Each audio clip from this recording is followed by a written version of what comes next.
हमन ही के चाहे इंसाफ।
हमन ही के चाहे इंसाफ। ए मोदी जी हमन ही के चाहे इंसाफ।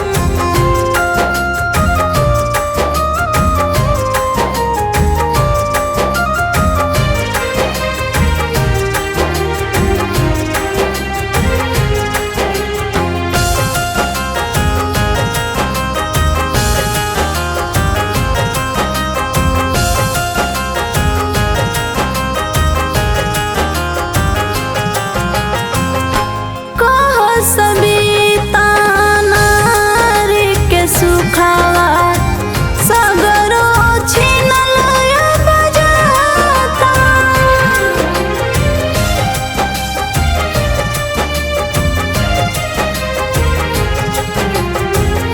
ऐसन मुदैया कइलन स कामावा वो कनी के कुछ ना बुझाता।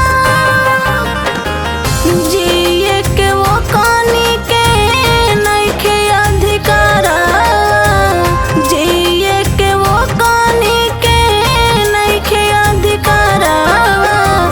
फांसी के लगाई रहुआ ना ए मोदी जी हमन ही के चाहे इंसाफ। ए मोदी जी हमन ही के चाहे इंसाफ।